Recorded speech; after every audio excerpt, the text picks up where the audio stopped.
Dan sekali lagi saya mohon untuk ketenangannya dan untuk sofa atau tempat yang masih kosong agar bisa kita pakai untuk memberikan kesempatan kepada saudara-saudara kita yang di luar atau masih dalam perjalanan.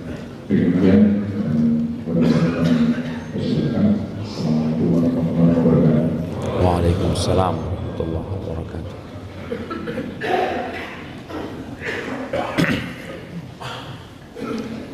Assalamualaikum warahmatullahi wabarakatuh.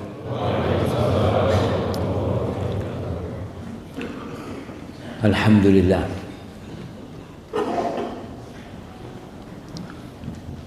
Alladzi waffaqana li ta'atihi wa arsyadana ila sabili huda. Segala puji bagi Allah Jalla Jalaluhu yang telah memberikan petunjuk kepada kita untuk taat dan patuh kepadanya. Segala puji bagi Allah Jalla Jalaluhu yang telah menunjukkan kepada kita jalan-jalan ketaatan kepadanya dan memberikan bimbingan kepada kita untuk dapat melaksanakan ketaatan tersebut. Di masa yang penuh dengan fitnah, di masa yang kebanyakan manusia tenggelam dalam kumbangan-kumbangan kemaksiatan dalam rangka berlari mengejar dunia, Rasulullah SAW mengajarkan sebuah doa kepada Shaddad bin Aus. Beliau mengatakan kepada Shaddad, "Ya Shaddad ibn Aus, idza ra'aita an-nasa yaknizuna adh-dhahaba wal fiddah." Wahai Shaddad bin Aus, apabila engkau melihat, memandang, mendapati manusia berlomba-lomba menimbun emas dan perak, fakniz anta haula'il kalimat, maka timbunlah engkau doa-doa ini. Apa doanya coba? Siapa yang udah baca doanya dan kasih hadiah? Mana hadiahnya panitia? Hadiahnya masih di belakang. Baik. Apa doa yang diajarkan Nabi SAW kepada Shaddad bin Aus? Bayangkan jemaah, ini doa diajarkan 1430 tahun yang lalu kira-kira. Di masa Shaddad bin Aus, Rasulullah SAW berarti telah menginformasikan, engkau akan melihat tuh orang-orang sibuk dengan dunianya. Apakah kita ikut tenggelam dalam kumbangan mereka? Tidak, jangan. Tapi engkau kumpulkan doa ini. Siapa yang hafal doanya? Baik, anak akan bacakan doanya. Yang sudah hafal angkat tangan. Allahumma inni as'aluka tsabata fil amr wal azimata 'ala ar-rusyd wa as'aluka mujibati rahmatika wa azaima maghfiratika wa as'aluka syukra ni'matika wa husna ibadatika wa as'aluka qalban saliman wa lisanan sadiqan wa as'aluka min khairi ma ta'lam wa a'udzubika min syarri ma ta'lam wa astaghfiruka lima ta'lam innaka anta 'allamul ghuyub. Siapa yang baca doa itu? Angkat tangan. Nggak perlu, nggak Ustaz. Anak takut riya Ustaz. Kita bukan mau bicara riya. Anak mau lihat berapa persen dari kita yang sudah mengamalkan doa ini. Anak nggak yakin semuanya nggak ngamalin. Cuma ini doa diajarkan Nabi sama Shaddad, sama sahabat, sebagai bekal, sebagai pegangan hidup dia tatkala melihat orang sibuk seperti kesibukan yang kita lihat sekarang ini. rame-rame. Iya jamaah, silahkan masuk ke dalam yang di luar. Ini di sebelah sini banyak tempat kosong semua jamaah, antum merapatlah. Nah, jangan biarkan ada ruangan buat syaitan. Ya, silahkan. Nah, taib yang sebelah sini juga kalau bisa merapat jemaah. Antum lihat ada celah, maju. Jangan menyediakan space untuk selonjoran. Enggak, saat ini depan anak kosong memang buat selonjoran. Kita mau ngaji jemaah.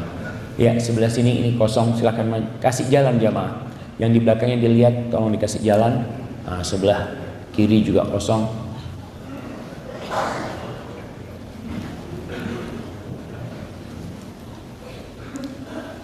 Silakan dikasih jalan saudaranya untuk maju. Terus maju antum sampai ke depan sini nanti tempatnya. Maju-maju ke depan, jangan ditutup jalannya. Ya, maju terus, jalan terus. Jangan berhenti di jalan. Kita tuh kadang kala takut nggak ada tempat. Oh, ada tempat, langsung duduk. Padahal di depan masih ada tempat. Nah, silakan. Ya, terus maju ke depan. Yang di sebelah kanan kosong.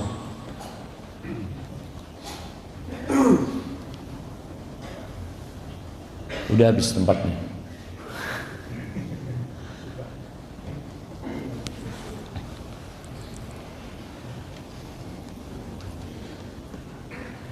Itu doa pegangan hidup muslim. Nabi ajarkan khusus buat syaitan. Kita ini kadang kala punya doa macam-macam.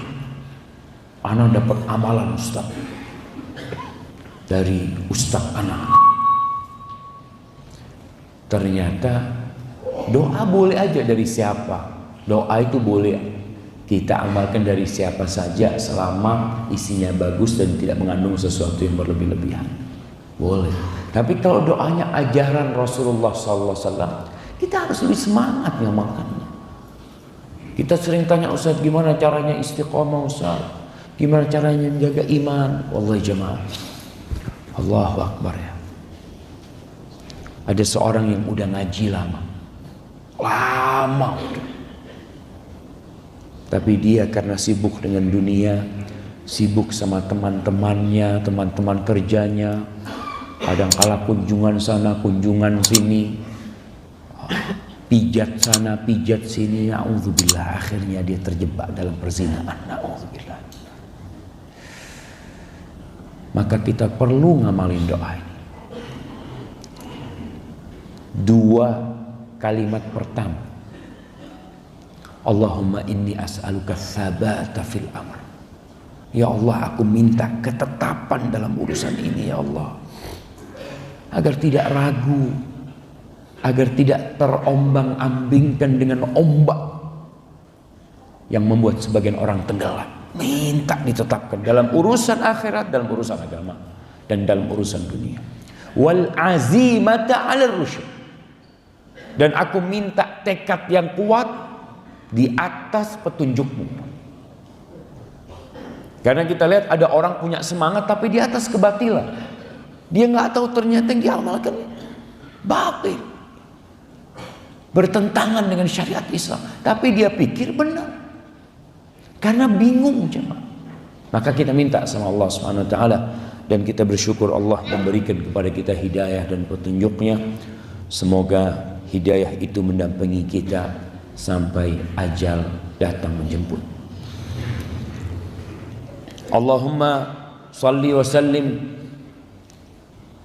ala sayyidina Muhammadin kullama dzakarahu dzakiruna wa ghafala an dzikrihil ghafilun wa ala alihi wa ashabihi ajma'in.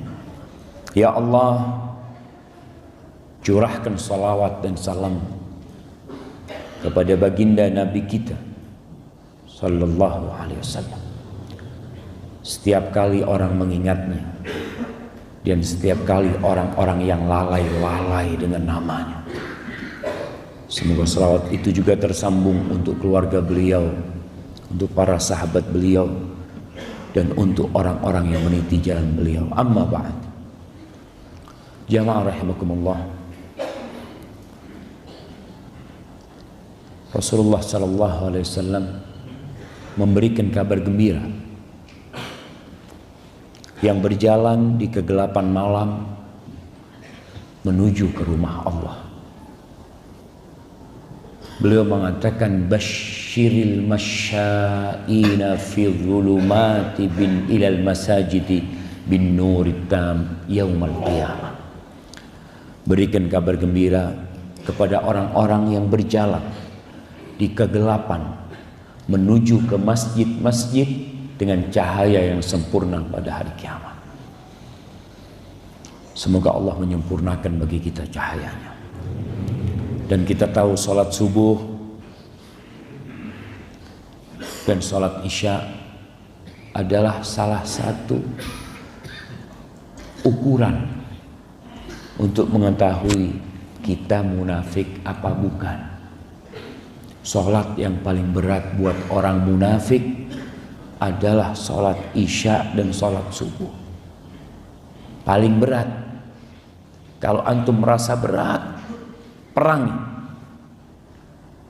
Jadikan sholat subuh ini, sekarang enggak usah sholat subuh, masya Allah rame Ustaz. Orang mau berangkat kerja semua. Akhirnya sholat subuh itu sebagai sarana untuk berangkat kerja. Kalau nggak kerja nggak ke masjid. Ada sebagian orang seperti itu. Ada yang kalau nggak kerja nggak bangun malam, karena memang dia bangun malam untuk ke airport, untuk kerjaan dia. Jadi yang mendorong dia untuk bangun itu bukan Allah, tapi dunia. Bagaimana orang, masya Allah, sekarang nih kalau antum ke airport atau sebelum subuh rame. Tapi apakah mereka karena Allah? Wallahu a'lam bishawab. Ahibati fillah, kita akan berbincang tentang sedekahnya para sahabat. Tapi sebelum itu kita akan melihat bagaimana Allah mendidik para sahabat Nabi dan bagaimana Rasulullah SAW mendidik para sahabatnya, kemudian mereka menjadi contoh dan panutan buat umat setelah mereka. Kalau kita lihat di dalam Al-Quranul Karim, hampir tidak ada satu ayat pun yang berbincang tentang sifat orang-orang yang beriman, berbicara tentang sifat orang-orang Islam, berbicara tentang kriteria orang-orang yang bertakwa, melainkan dalam kriteria mereka orang-orang yang ahli sedekah. Di Al-Baqarah, tatkala Allah mengatakan Al-Quran ini hudan lil muttaqin, siapa orang-orang yang bertakwa? Allah katakan alladzina yu'minuna bil ghaib wa yuqimunas shalah wa mimma razaqnahum yunfiqun. Itu sifatnya, mereka beriman dengan yang gaib. Mereka beriman kepada Allah. Mereka beriman dengan segala yang terjadi setelah kematian manusia. Mereka percaya dengan hari hisab. Lalu mereka mendirikan salat. Dan semua ini yang mendorong mereka untuk menginfakkan apa yang kami rizkikan.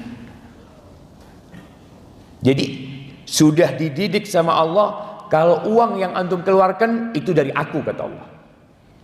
Supaya kita sadar. Di surat Al-Anfal ayat 2, 3 dan 4, Allah mengatakan innamal mu'minuna alladzina idza dzukirallahu wajilat qulubuhum wa idza tuliyat alaihim ayatuhu zadatuhum imana wa ala rabbihim yatawakkalun alladzina yuqimuna as-salah wa mimma razaqnahum yunfiqun. Orang-orang mukmin tuh adalah orang yang apabila diingat nama Allah hati mereka bergetar. Bergetar. Itu orang beriman. Dalam kondisi dia berbuat dosa, diingatkan dengan Allah, bergetar. Untuk ingat dengan kisah 3 orang yang dalam gua. Salah satunya yang akan berzina dengan anak pamannya. Ketika dia berada di atas perempuan itu mengatakan, ittaqillah, bertakwalah engkau kepada Allah. Langsung dia turun, jemaah. Dia tinggalkan. Wajilat qulubuh. Tidak dilanjutkan kemaksiatan, berhenti dia berbuat dosa. Wa idza tuliyat alaihim ayatuhu zadatuhum iman. Kalau dibacakan ayat-ayat Allah, langsung level keimanannya naik. Di sini kita tahu bahwa membaca Al-Qur'anul Karim membuat level keimanan antum naik. Wa ala rabbihim yatawakkalun. Mereka bertawakal kepada Allah. Dengan membaca Al-Qur'an, faham dia siapa Allah Jalla Jalaluhu. Tidak ada lagi yang dia takutkan dalam kehidupan ini. Karena dia tahu Allah ala kulli syai'in qadir. Kemudian alladzina yuqimuna shalah, mereka mendirikan salat. Wa mimma razaqnahum yunfiqun. Allah sebutkan lagi, dan dari apa yang kami rizkikan mereka berinfak, bukan dari hasil kerja kalian. Itu supaya paham, tertanam di dalam jiwa kita, ini rizki bukan karena anak kerja. Kenapa? Sahib anak kerjanya sampai keringatan, gajinya cuma 50.000. Antum bisa lihat, kalau bicara kerja, banyak orang yang kerjanya lebih capek daripada kita. Apakah duit yang dia dapat lebih banyak dari kita? Terkadang tidak, jemaah. Terus kenapa anak bisa seperti ini? Allah yang kasih. Enggak Ustaz, kan anak sekolahnya tinggi Ustaz. Mereka ini sekolahnya rendah. Banyak yang sekolahnya lebih tinggi dari antum, nggak dapat kerjaan. Nggak lagi bicara level ilmu, usaha, sekolah ke luar negeri kemana, kemudian pulang kadang-kala nggak dapat kerjaan. Kenapa? Karena memang Allah yang ngatur rezeki. Kita disuruh berusaha, tapi kita perlu yakin kalau rezeki itu Allah yang kasih. Itu orang-orang beriman dididik untuk terus menginfak. Di surat Al-Mu'minun ayat pertama sampai ayat 11, ketika Allah mengatakan qad aflahal mu'minun, telah sukses orang-orang yang beriman. Siapa mereka? Alladzina hum fi salatihim khashi'un. Mereka adalah orang-orang yang khusyuk dalam salat. Kita perlu melihat berapa persen anak khusyuk, ya Allah. Ya Allah, Allah yarhamuna. Semoga Allah merahmatin kita. Walladzina hum 'anil lagwi mu'ridun. Mereka orang-orang yang meninggalkan omong-omong kosong, hal-hal yang tidak berguna. Coba antum kadangkala ikut dalam satu grup, grupnya isinya semua omong kosong. Antum tinggalkan grup itu, afwan. Grup ini tidak menambah iman anak, bahkan membuat anak jadi jauh dari Allah. Agar ada grup yang pembicaraannya urusan dunia saja. Kalau ada satu yang ngomong urusan akhirat, afwan akhi, kita bukan sedang diskusi agama. Subhanallah. Isinya omong kosong grup itu. Aku lagi makan, aku lagi ke toilet, aku lagi kemana, aku lagi kemana. Orang beriman meninggalkan hal-hal yang tidak berguna, yang membuat imannya turun. Kemudian kata Allah, walladzina hum lizzakati fa'ilun. Tuh mereka urusan zakat dia keluarkan. Jamaah rahimakumullah, di surat Al-Furqan Allah ketika mensifatin ibadur rahman. Ingat Rasulullah SAW ketika mendidik para sahabatnya, apa yang beliau lakukan? Allah katakan yatlu alaihim ayatihi. Nabi itu sallallahu alaihi wasallam membacakan ayat-ayat Allah. kepada para sahabatnya. Allah berfirman diturunkan kepadaku wahyu, disampaikan kepada para sahabatnya. Ini yang mendidik para sahabat. Bukan filsafat. Bukan dikasih informasi-informasi yang orang jadi bingung. Enggak, dibacakan jelas nih. La raiba fi, tidak ada keraguan di dalam.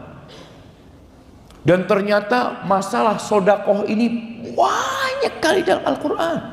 Kenapa? Karena manusia itu cinta sama hartanya. Cinta jemaah. Nggak perlu diragukan. Allah sudah menvonis bahwa manusia itu wa tuhibbunal mala hubban jamma. Kalian cinta sama harta, cinta mati sudah.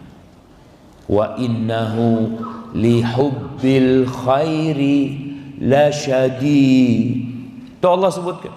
Dan sesungguhnya manusia itu benar-benar cintanya sama harta syadid. Banget cintanya sama.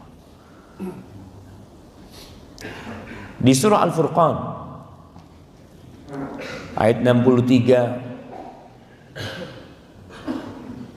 sampai 67 dan sampai akhir ayat, akhir surat sebenarnya. Allah mensifatin hamba-hamba Allah sang pengasih. Salah satu sifat mereka tidak terlalu berbeda dengan ayat-ayat yang tadi dibacakan.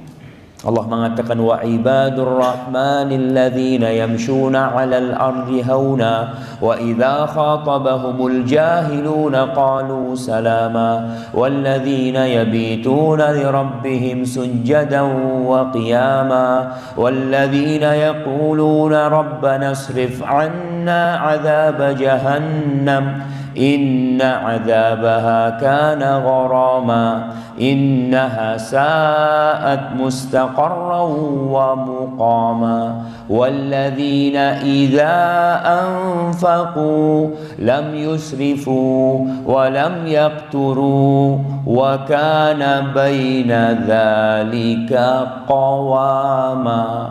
Hamba-hamba Allah Ar-Rahman, mereka adalah orang-orang yang bertebaran di muka bumi ini, yang berjalan di muka bumi ini. Kalau digodain sama orang-orang bodoh, mereka tidak ikut dalam kebodohan mereka. Antum kalau sedang dicaci maki, dicela, nggak usah repot belain diri, biar Allah yang belain antum. Nabi SAW dicaci maki, dikatakan penyihir, dikatakan orang gila. Apa Nabi sibuk membela dirinya? Lah. Biarkan orang-orang bodoh. Ucapkan ucapan yang antum selamat dan tidak membuat suasana semakin keruh. Sudah. Sekarang banyak orang suka membuli, suka komentar negatif. Nggak usah dibales. Lama-kelamaan tuh api yang membakar kayu. Kalau antum diem, dia mati sendiri. Selesai. Dan orang-orang ini adalah yang kalau malam hari yabituna li rabbihim, mereka tidak bermalam di atas tempat tidurnya saja, tapi bermalamnya mereka sujadan wa qiyama. Malam harinya itu sujud dan bangun dia jemaah. Naam, Allah menjadikan malam sebagai tempat untuk tidur dan istirahat, tapi tidak semua malam. Harus ada bagian malam itu yang antum gunakan untuk berdiri dan sujud untuk Allah Jalla Jalla. Kemudian orang-orang ini suka berdoa, Rabbana asrif 'anna 'adzab jahannam. Ya Allah, jauhkan dari hamba azab neraka. Kita terkadang bangun malam yang diingat dunia. Doanya isinya dunia. Ya Allah, mudah-mudahan kerjaan itu lancar. Ya Allah, mudah-mudahan anak-anak bisa terima di sana. Ya Allah, urusan dunia. Tapi hamba-hamba Allah nih, mereka doanya Rabbana asrif 'anna 'adzab jahannam inna 'adzabaha kana gharam. Sesungguhnya azab neraka jahanam itu tidak berpisah dari orang. Bisa selama-lamanya di sana. Kemudian orang ini walladzina idza anfaqu, Mereka adalah orang-orang kalau bersedekah lam yusrifu walam yakturu. Mereka tidak berlebih-lebihan dan mereka tidak pelit juga. Bagaimana sedekahnya?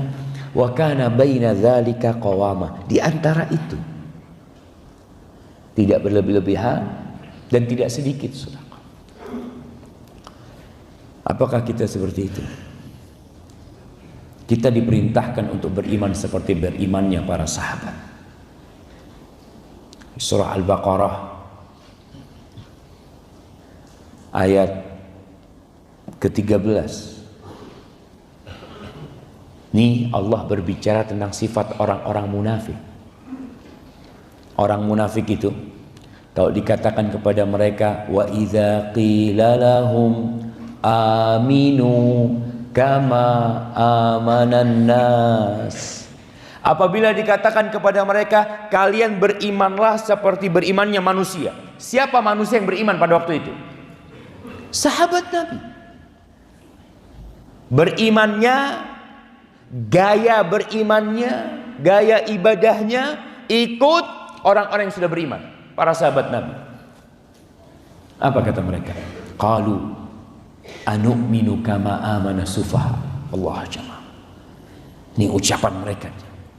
Apakah kita akan beriman seperti berimannya orang-orang goblok? Bayangkan. Ada manusia-manusia yang nggak mau beriman dengan imannya para sahabat karena menganggap mereka orang-orang bodoh, sufaha, safih, goblok. Apa kata Allah? Ala innahum humus sufaha walakin la ya'lam. Mereka lah yang orang-orang goblok. Kita mau beriman dengan gaya siapa aja? Kita mau memahami agama ini dengan gaya siapa? Gaya kita, gaya bapak kita. Tuh yang hidup di masa Nabi ada orang-orang munafikin, Muslim, ya Muslim. Kalau sekarang KTP-nya Islam, jelas banget dia. Sholat di belakang Nabi alaihissalatu wassalam, bersalaman dengan Nabi, bersaksi kalau mereka orang-orang beriman. Tuh orang-orang munafikin. Kalau disuruh beriman seperti keimanannya para sahabat, nggak mau. Nah, kita Islamnya beda gitu. Kita bukan Islamnya orang-orang bodoh dan goblok, orang-orang kolot. Ya Allah jamaah. Dan sejarah itu berulang. Sifat orang-orang munafikin ini akan terus ada. Kalau di masa Rasulullah Sallallahu Alaihi Wasallam ada, mungkinkah di masa kita sudah habis? Mereka melihat Rasulullah SAW. Mereka sholat di belakang Nabi SAW. Yang ceramah Rasulullah SAW. Tapi sekali lagi kalau memang iman tidak masuk ke dalam hati mereka, yang ada hanya pura-pura beriman. Jamaah rahimakumullah. Rasulullah sallallahu alaihi wasallam pada suatu hari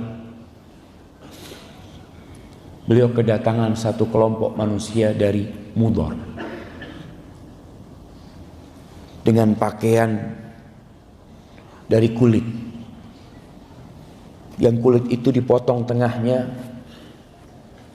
kira-kira dilobangin tengahnya, kemudian dipakai seperti ini sama mereka. Nggak ada pakaian lain mereka itu untuk menutup auratnya. Kelihatan dari wajah mereka, mereka orang-orang miskin dan tidak mampu. Lalu Rasulullah SAW berceramah.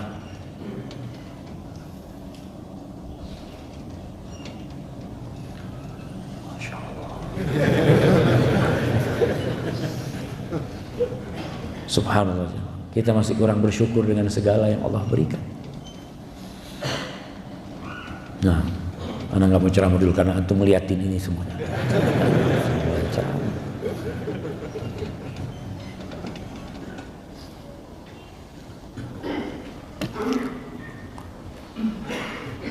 Kemudian Rasulullah SAW memerintahkan kepada Bilal untuk azan. Kemudian qomat, summa khatab. Setelah sholat, beliau berceramah. Beliau biasa memulai ceramahnya dengan khutbatul hajah. Beliau membacakan firman Allah, ya ayuhan nasu taqu rabbakumul ladzi khalaqakum min nafsin wahidah, sampai akhir ayat pertama dari surah An-Nisa. Lalu beliau membaca firman Allah, ya ayuhan nasu taqu rabbakum ya ayyuhalladzina amanu taqullaha wal tanzur nafsum ma qaddamat lighad wattaqullaha innallaha khabirum bima ta'malun, di surat Al-Hasyr. Beliau baca. Begini cara beliau mendidik sallallahu alaihi wasallam. Dibacakan ayat-ayat Allah. Karena firman Allah jauh lebih indah, lebih bermakna daripada semua kutipan kata mutiara yang disusun manusia. Maka itu yang beliau mulai dalam ceramah, dibacakan ayat-ayat Allah. Kemudian beliau mengatakan, tasaddaqa rajulun min dinarihi, min dirhamihi, min thawbihi, min sa'i burrihi, min sa'i tamrihi, hatta qala walau bisyikki tamrah. Beliau mengatakan, kalian takutlah kepada Allah Jalla Jalaluhu. Bikin benteng antara diri kalian dengan api neraka. Dengan apa saja yang kalian miliki. Beliau mengatakan dengan 1 dinar, kalian punya dirham dengan dirhamnya, yang punya baju dengan bajunya, yang punya makanan dengan makanannya. Walau bisyikki tamrah, walaupun dengan setengah butir kurma. Benar yang Nabi katakan, demi Allah aku tidak takut. Wallahi mal faqra akhsha alaikum.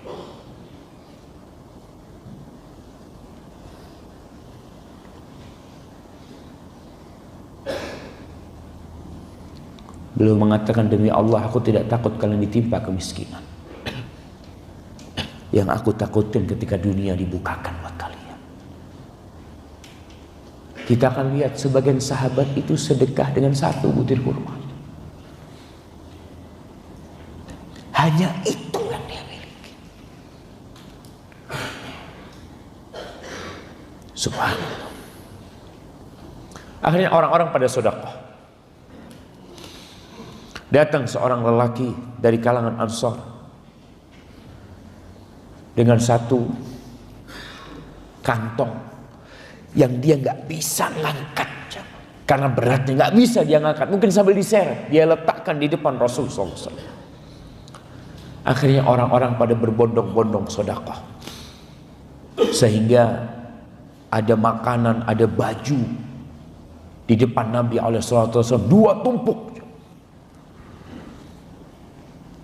Rasulullah SAW ketika melihat itu, wajahnya yang tadi bersedih sekarang berseri-seri.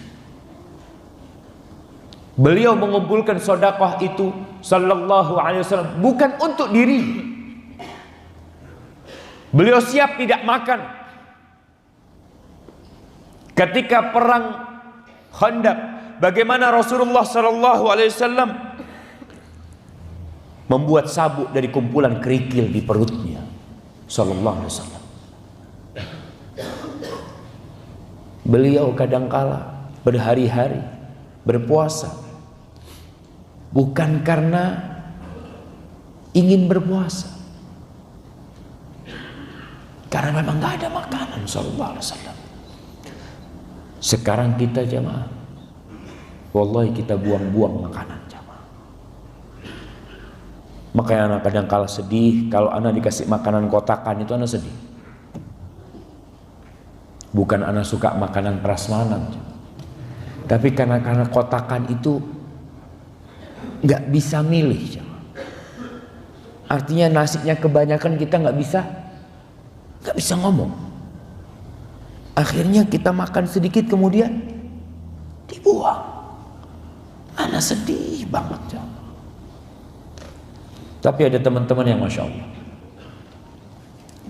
yang kalau makan dia ngelihat saudaranya nggak habis, kasih enggak, biar anak habisin. Dia itu bukan karena suka makan, bukan karena dia tidak ingin ada makanan yang dibuang. Rasulullah SAW ketika melihat sahabat itu Lalu beliau mengatakan, man sanna fil islami sunnatan hasanah, barang siapa yang memberikan contoh yang baik dalam Islam, maka dia akan mendapatkan pahala kebaikan itu dan orang-orang yang mengikuti dia. Orang-orang munafik, apakah suka bersedekah? Mereka suka ngomongnya Masya Allah. Mereka suka memonitor sedekahnya orang lain. Berapa sedekahnya? Kita kadang-kadang lagi duduk, ada teman yang ngeluarin duit.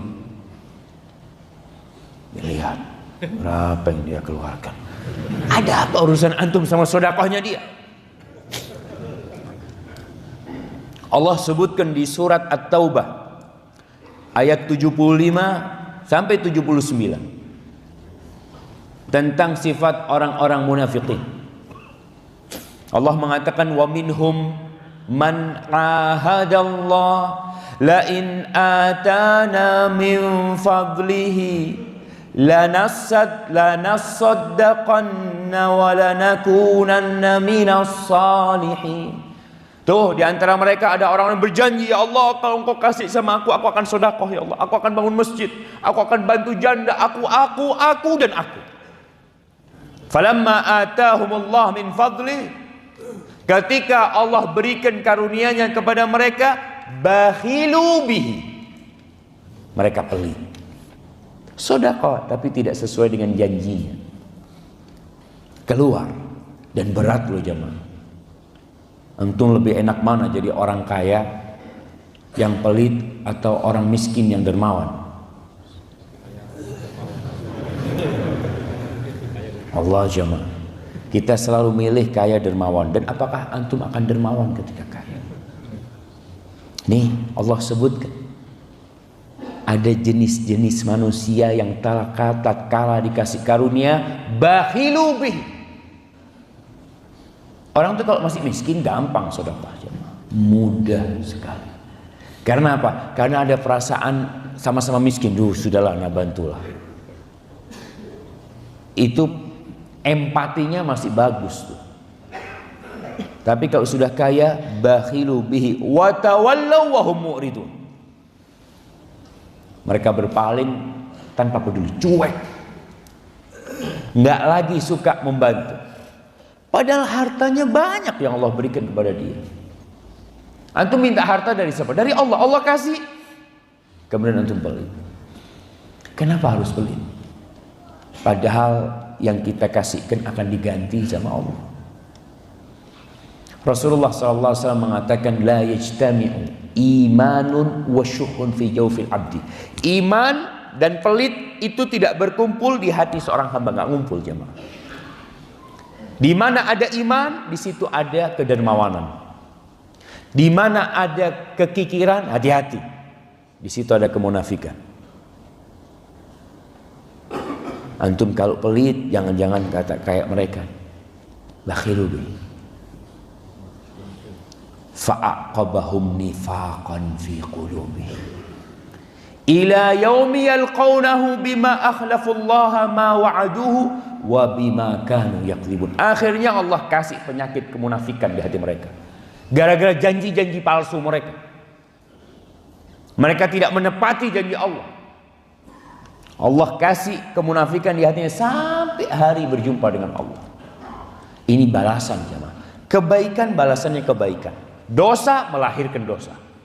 Dan yang menakutkan tatkala dosa kita melahirkan dosa yang menutup hati kita. Sampai hari berjumpaan dengan Allah. Disebutkan dalam Ibnu Katsir, ada riwayat dari Al-Hasan Al-Basri dan banyak, bahwasanya salah satu sebab turunnya ayat ini adalah kisah Hatib, kisah Astaghfirullahaladzim. Siapa sahabat yang dikatakan terkenal dia? Sa'labah. Kisah Sa'labah. Ternyata kisah itu tidak sahih. As-Suyuti menyebutkannya dalam kumpulan hadis-hadis yang terkenal tapi tidak benar. Jadi itu bukan kisah Sa'labah. Tapi ada orang-orang munafikin, dan banyak di masa Rasul sallallahu alaihi wasallam, banyak mereka. Mereka punya masjid, iya mereka punya masjid, tapi masjidnya dibakar sama Rasul sallallahu alaihi wasallam. Kenapa? Kalau masjid mereka tetap ada, akan rusak kondisi umat. Akhirnya dibakar masjid. Lalu Allah katakan, alam ya'lamu annallaha ya'lamu sirrahum wa najwahum wa annallaha 'allamul ghuyub. Nih orang yang punya janji-janji agar sadar. Apa mereka nggak tahu kalau Allah itu tahu dengan isi hati antum? Allah tahu dengan apa yang terucap dan dengan apa yang terbetik di hati. Banyak di antara kita yang ucapannya manis tapi hatinya menyimpan sesuatu yang buruk. Alam ya'lamu, apa mereka nggak mengetahui? Nih kita diingatkan dengan kekuasaan Allah, dengan pengawasan Allah. Kalau tidak ada sesuatu pun yang tidak dilihat sama Allah. Di surah Al-Alaq Allah mengatakan, alam ya'lam bi anna Allaha yara. Apa dia nggak tahu kalau Allah melihat? Bukan hanya fisik jamaah, ya Allah. Kita kadang-kala berpenampilan bagus tapi ternyata berhati busuk. Kita kadang-kala tersenyum sama saudara kita padahal kita menyimpan dendam kepada dia. Allah tahu. Lalu Allah sebutkan nih orang-orang yang kayak tadi itu. Bagaimana sifat mereka? Alladzina yalmizunal mutawwi'ina minal mu'minina fis shadaqat. Itu orang-orang yang suka mencela orang-orang beriman kalau sedekah. Orang-orang yang ikhlas bersedekah dicela sama mereka. Alladzina la yajiduna illa juhdahum fayaskharuna minhum. Orang-orang yang kalau sedekah enggak banyak. Karena cerita yang tadi kita dengar bagaimana para sahabat bersedekah. Sebagian hanya sedekah dengan satu tempat makanan dia bawa taruh di sana. Ada yang membawa 2 sok dia taruh. Kata Nabi SAW, taruh sana sedekah. Apa kata orang-orang munafikin? Allah nggak butuh sama sedekahmu. Aduh sedikit makan sendirilah buat keluargamu. Seperti itu ya. Kalau sedekah banyak, katanya riya. Kalau sedikit, suruh bawa pulang. Kalau banyak riya. Maunya mereka apa? Itu kerjaan orang munafik. Abdurrahman bin Auf membawa hartanya ketika itu 4.000 dinar. Dia punya duit 8.000 dinar. Dia sedekahkan setengahnya. Apa kata orang-orang munafikin? Nah, kalau yang ini nak riya. Nah. Astaghfirullah. 4.000 dinar itu berapa M? 1.000 dinar 4 kilo seperempat emas. Kalau 4.000 dinar itu 18.000 gram. Berarti 18 kilo emas. Emas murni nih jamaah, emas yang dibikin dinar. Berapa kalau uang sekarang? 9 miliar. 9 miliar. Dia punya duit berarti 18 miliar. Setengahnya dia sedekah. Sekarang bisakah orang yang punya kekayaan 1 triliun sedekah setengahnya? Kalau orang punya uang 1 triliun, zakatnya berapa? 25 miliar. Bagaimana kecintaan manusia jemaah? 25 miliar, Allahu Akbar. Ini buat bikin ruku, buat apa? Jadi. Maka kita lihat orang-orang munafikin suka mencela orang-orang yang sedekah. Kadangkala sedekah bangun masjid, aduh mah ini orang-orang cuma minta pujian. Nauzubillah min dzalik. Jamaah rahimakumullah. Kita lihat sekarang bagaimana sedekahnya para sahabat. Antum insyaallah sudah tahu dengan Abu Bakar Siddiq, Umar bin Khattab, Utsman bin Affan, Ali bin Abi Thalib dan sahabat-sahabat yang lainnya. Pernah suatu hari Nabi alaihissalatu wassalam khutbah Idul Adha atau Idul Fitr. Selesai beliau, kita tahu khutbah Id itu setelah sholat, bukan sebelum sholat. Selesai beliau sholat, beliau ceramah kepada kaum lelaki, lalu beliau datang ke safnya para wanita. Apa kata Nabi alaihissalatu wassalam? Tasaddaqna, kalian banyak-banyak sedekah. Aku ngelihat kebanyakan kalian di neraka. Sedekah itu untuk menyelamatkan kita dari api neraka. Jadi ketika antum bersedekah, jangan hanya minta ganti 10 kali lipat. Karena ada orang yang pikirannya sedekah, alhamdulillah anak sedekah 1 juta, insyaallah dapat hasil 10 juta. Dunia yang antum minta. Kira-kira dikasih enggak sama Allah? Dikasih. Tapi antum di akhirat nanti enggak dapat apa-apa. Kalau niat antum hanya untuk dunia. Tapi kalau antum minta dunia akhirat, ahlan wa sahlan. Masya Allah. Udah selesai.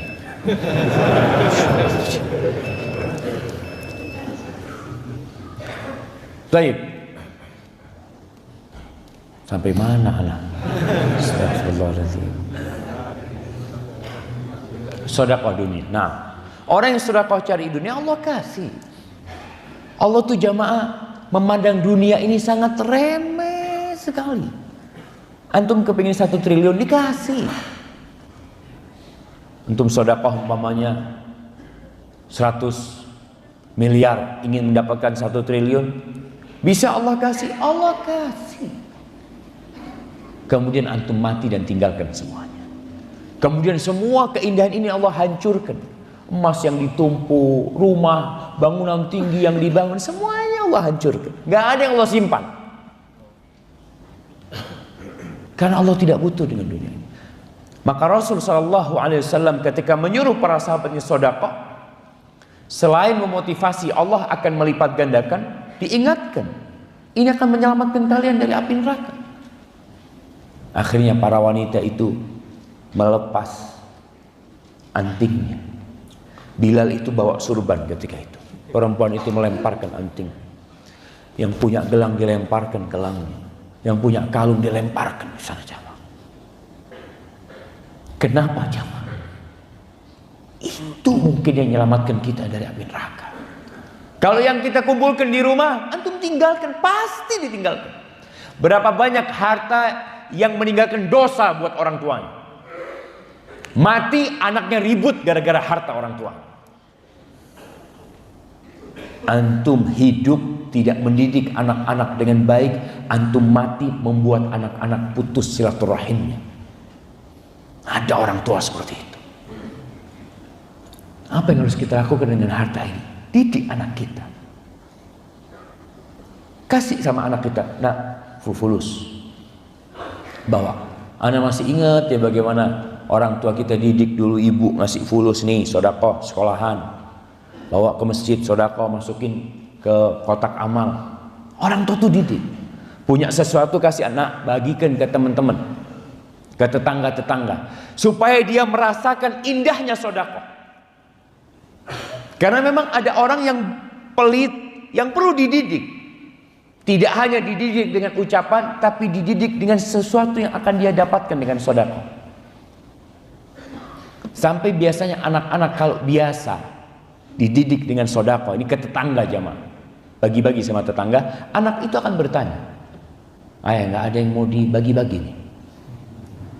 Ya nanti kita beli-belilah. Dia suka akhirnya. Dia beli sesuatu, langsung dia bagi-bagikan. Dia merasakan sebuah kenikmatan ketika melihat teman-temannya bahagia.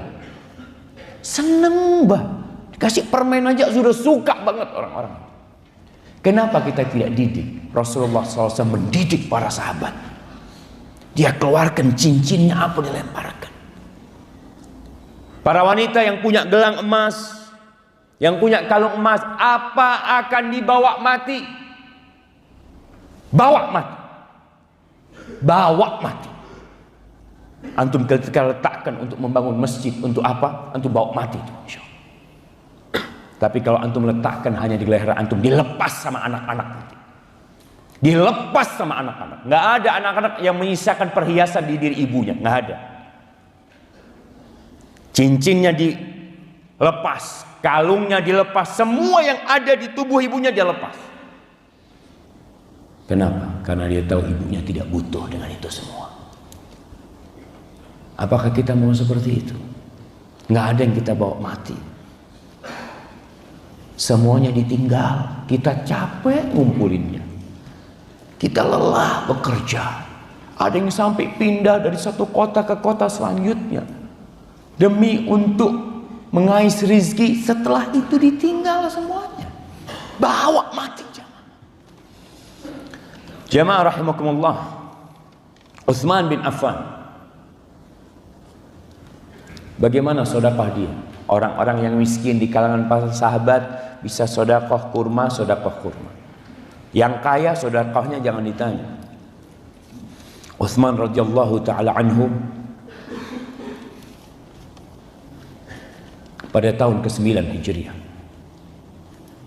ketika itu perang Mu'tah, perang yang menempuh perjalanan 700 km lebih dari Madinah ke Tabuk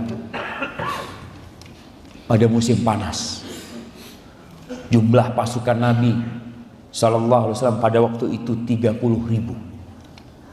Karena ini awal perjumpaan dengan orang-orang Romawi.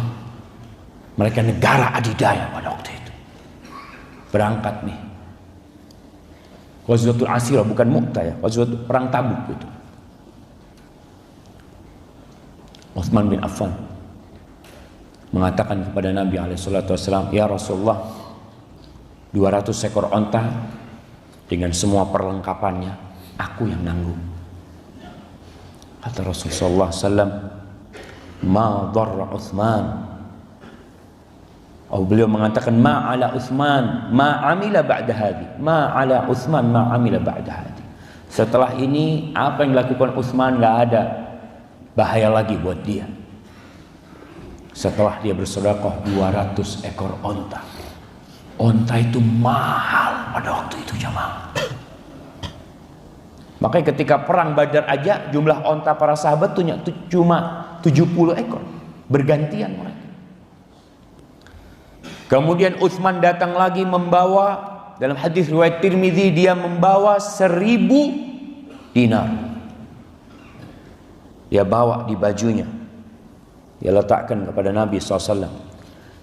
Lalu duit 1000 dinar itu dibolak-balik sama Nabi SAW. Ini orang yang bisa mengeluarkan seperti ini itu punya iman jamaah. Nabi mengatakan, ma dharra ibn Affan ma amila ba'da al-yawm. Setelah ini nggak ada apa-apa sudah apa yang dilakukan Utsman bin Affan. Rasulullah SAW mengatakan, was-sadaqatu burhan. Sedekah itu bukti keimanan. Antum berani sedekah berarti ada iman di diri antum. Yakin kalau Allah akan memberikan ganti. Yakin kalau sedekah tidak akan mengurangi harta antum. Nggak bakalan ngurangin harga antum. Mungkin nominalnya berkurang. Antum sedekah 1 juta dari 10 juta tinggal 9 juta. Mungkin 9 juta ini lebih berkah daripada 100 juta. Di situ rahasia yang Allah berikan. Kalau antum ternyata melihat kok nggak ditambah-tambah sama Allah, subhanallah. Mungkin Allah tambah buat antum nggak ngerasa. Seharusnya anak antum kecelakaan. Antum harus keluar 100 juta untuk operasi. Tapi dengan sedekah 1 juta, duit 9 juta antum pegang, 100 juta tidak keluar. Cuma banyak rahasia yang kita tidak ketahui dalam kehidupan ini. Tapi kita yakin. Kalau sedekah itu kata Nabi SAW, taqi masari as-su'. Sedekah itu menyelamatkan hamba dari mati su'ul khotimah. Dari mati buruk. Dari petaka-petaka. Antum kepingin usahanya lancar. Apa yang dilakukan manusia? Ingin mobilnya selamat, asuransi. Ingin rumahnya selamat, asuransi. Ingin anaknya selamat, diasuransikan. Boleh antum asuransi ya. Tapi asuransikan sama Allah Jalla Jalla. Antum bayar asuransi tiap bulan. Antum bayar tiap bulan, masukkan ke tempat orang-orang miskin duit itu. Berikan kepada anak-anak yatim. Niatkan, ya Allah, ini asuransi buat anakku ya Allah. Berikan kepada mereka. Antum punya mobil, ingin mobilnya selamat, antum beli mobil satu lagi. Berikan kepada tempat-tempat yang membutuhkan. Bikin ambulan apa, ya Allah, aku asuransikan mobilku sama kamu Allah. Bukan sama orang-orang yang cari duit memang di dunia ini. Pelaku-pelaku riba. Jamaah, ainal iman. Kita malah lebih yakin kadangkala sama orang-orang asuransi daripada kepada Allah Jalla Jalla. Nah, untuk keamanan, apa yang Allah perintahkan dalam urusan dunia kita lakukan. Tapi Allah juga perintahkan kita sedekah untuk mengasuransikan anak-anak kita. Antum mati, Allah jagain harta antum. Kita masih ingat surat Al-Kahfi tentang dua orang tuh. Bagaimana dua anak yatim, bapaknya sudah mati. Allah kirim Nabi Khidir sama Nabi Musa untuk menyelamatkan hartanya anak yatim itu.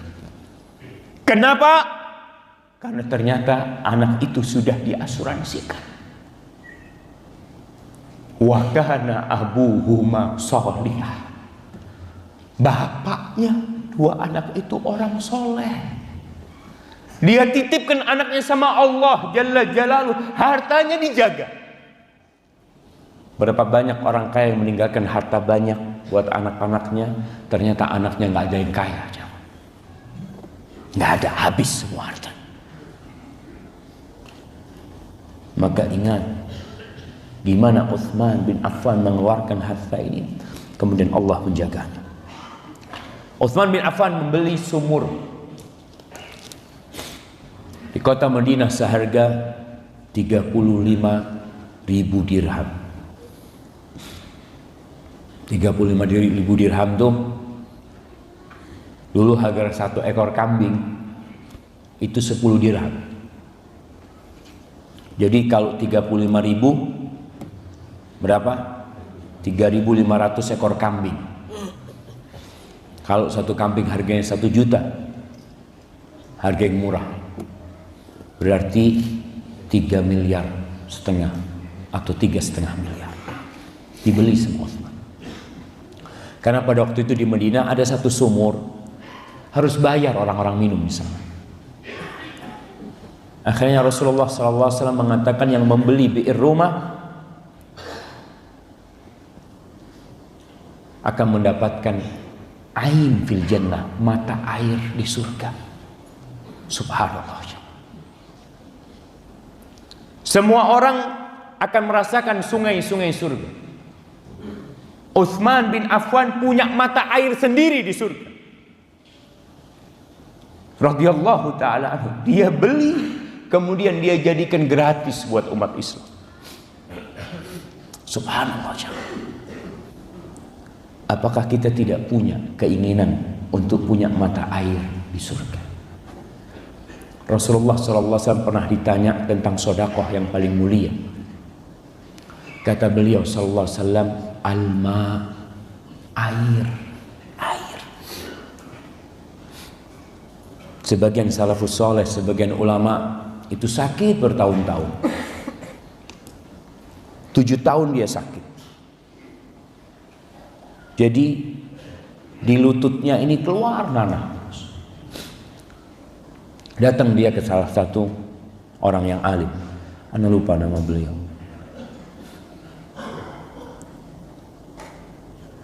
Al-Mundhiri yang cerita, insyaallah. Kemudian orang yang kasih tahu, coba antum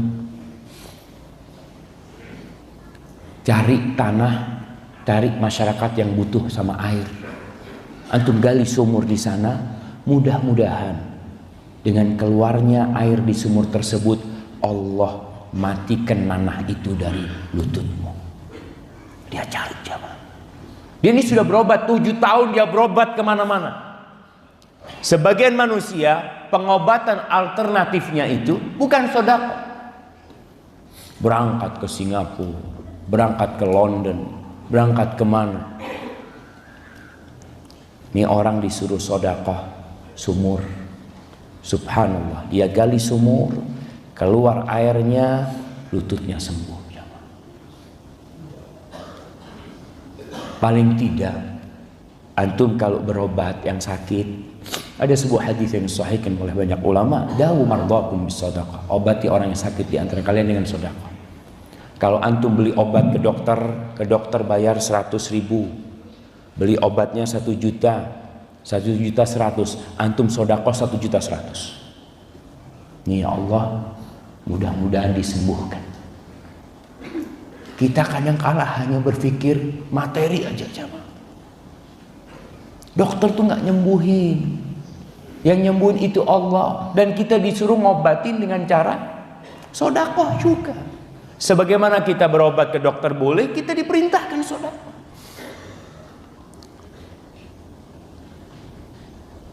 Perluasan Masjid Nabawi. Rasulullah sallallahu alaihi wasallam melihat Masjid Nabawi udah nggak nampung. Lalu beliau berkata kepada para sahabatnya, beliau nggak punya harta. Beliau kalau punya harta jangan ditanya. Nih jamaah, jangan sampai kita ini nyuruh orang sedekah, nyuruh orang berbagi, tapi kita sendiri pelit. Rasulullah SAW kalau lagi punya, subhanallah, ketika haji wada yang beliau korbankan, beliau bawa dari Madinah untuk dikorbankan itu 100 ekor onta. Kalau beliau lagi nggak punya 1 ekor kambing, beliau potong. Ketika beliau memiliki 100 ekor onta dibawa ke Mekah, beliau sembelih sendiri dengan tangannya sebanyak 63 ekor sallallahu alaihi wasallam.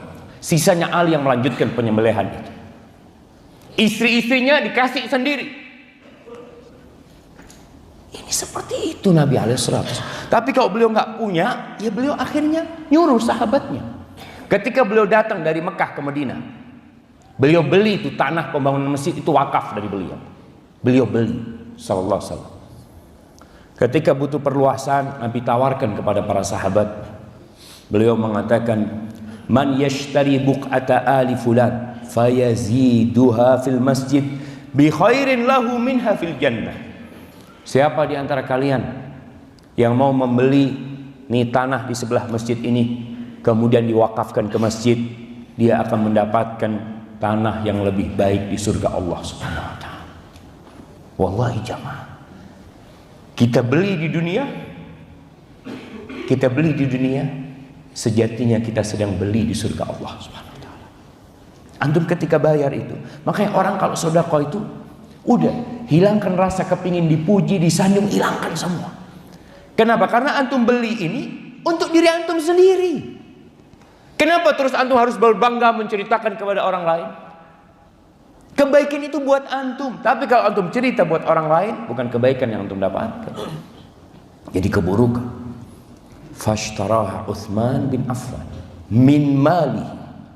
Utsman beli nih, tanah itu dibeli sama Utsman dari hartanya sendiri, bi 25,000 dirham atau bi 20,000 dirham. Dia beli dengan harga sekitar 25.000 dirham atau 20.000 dirham, kira-kira 2 miliar atau 2 miliar setengah. Bagaimana pahala Utsman sampai hari ini jemaah? Di masa Nabi alaihissalam luasnya masjid itu kalau nggak salah 30 kali 35. Kemudian diluaskan sama Utsman bin Affan pada tahun ke-7 Hijriah insyaallah jadi 50 kali 50. Ketika Utsman jadi khalifah, direnovasi, dibesarkan oleh Utsman bin Affan radhiyallahu taala anhu lagi. Berapa pahala mereka jemaah? Mereka sudah mati. Mereka sudah meninggal dunia. Bi'ir rumah tadi sampai hari ini masih ada kebun di sekitar sumur itu, yang itu adalah wakafnya Utsman bin Affan sampai hari ini. Jamaah rahimakumullah, Kalau itu seorang lelaki dari kalangan sahabat, bagaimana dengan seorang wanita? Aisyah radhiyallahu taala anha.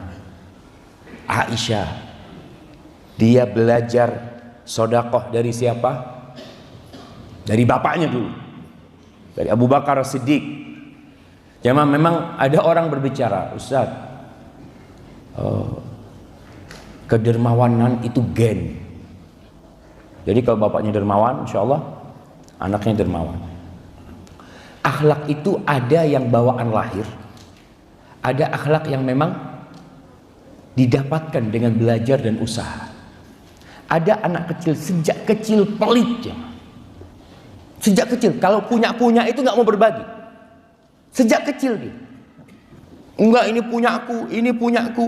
Nih orang tua kalau punya anak seperti itu, ajarkan kepada anaknya, nah ini punya kita bersama, nah.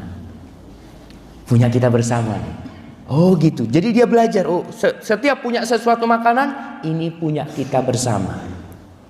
Maka orang tua kalau membeli sesuatu untuk anaknya, umpamanya punya anak 3, belikan untuk anaknya 1, tapi untuk bertiga. Antum bisa belikan satu-satu, bisa antum belikan. Tapi antum sedang mendidik anak bagaimana dia suka berbagi. Belikan 1, nah yuk berbagi. Mulai tumbuh di diri dia indahnya berbagi. Aisyah radhiyallahu taala anha, kakaknya Asma binti Abu Bakar, ini semua keluarga Abu Bakar, ya Allah, memang benar-benar dididik untuk suka berbagi. Radhiyallahu taala anhum ajma'in. Kemudian setelah menikah, kedermawanannya ditempa kembali oleh Rasulullah SAW. Dididik lagi. Suatu hari Rasul SAW potong kambing. Selesai potong kambing, beliau keluar. Dia pesan sama Aisyah radhiyallahu taala anha, bagikan. Ini para suami untuk mendidik istrinya suka berbagi. Antum belikan sesuatu, suruh istri berbagi. Jangan antum ngomong, anti kan punya duit, sedekahlah dari duitnya. Nanti itu. Sekarang suami mendidik istrinya beli sesuatu, dibagikan. Dibagikan, dibagikan. Sampai tumbuh di dirinya, ternyata berbagi itu indah. Aisyah radhiyallahu ta'ala anha disuruh bagi sama Nabi SAW. Setelah itu Nabi pulang, tanya, "Madza baqiya?" Apa yang tersisa dari kambing yang kita potong tadi? Kata Aisyah radhiyallahu taala anha, baqiya dhira'uha. Yang tersisa itu kaki depannya. Yang tersisa kaki depannya. Itu yang tidak dibagi. Apa kata Rasul SAW? Baqiya kulluha illa dhira'uha. Bukan kayak gitu. Yang tersisa ini semuanya kecuali kaki depannya. Itu yang akan kita makan akan jadi kotoran, terbuang. Kambing itu masih tersisa buat kita semuanya. Ini kita diajarin jemaah. Jadi ketika antum berbagi sesuatu, sebenarnya yang sudah pergi itulah punya antum. Yang masih di rumah nggak ada, akan aku tinggalkan. Maka Aisyah radhiyallahu taala tumbuh menjadi seorang wanita yang suka bersedekah. Dia cerita, ja'atni imra'atun. Suatu hari datang seorang wanita ke rumahku. Wa ma'aha ibnatani tas'aluni. Dan bersama dia ada 2 putrinya sedang minta-minta. Datang ke rumahnya minta-minta. Falam tajid indi ghaira tamratin wahidah. Apa kata Aisyah? Di rumahku pada waktu itu tidak ada apa-apa. Yang ada hanya 1 butir kurma. Itu rumah Rasulullah sallallahu alaihi wasallam. Sedangkan rumah kita, wallahi benar-benar dunia ini bukan ukuran kemuliaan seorang hamba. Kalau kekayaan itu ukuran kehormatan seorang hamba, Nabi akan jadi orang paling kaya SAW. Tapi enggak. Di rumahnya Nabi hanya ada 1 butir kurma. Aisyah cari, nggak ada. Satu butir kurma itu diberikan sama Aisyah. Tingkatan orang beriman yang sudah sampai puncaknya, dia tidak lagi mikirkan diri sendiri. Tidak berkata, oh cuma satu ini buat aku, udah afwan, nggak ada. Karena yang ada hanya satu buat antum. Tapi Allah mensifatin orang-orang beriman, wa yu'thiruna ala anfusihim walau kana bihim khasasah. Mereka lebih mengutamakan orang lain walaupun dirinya sulit. Dia membutuhkan barang itu, tapi lihat saudaranya lebih membutuhkan, dia kasihkan. Fa'ataituha, aku berikan satu butir kurma itu.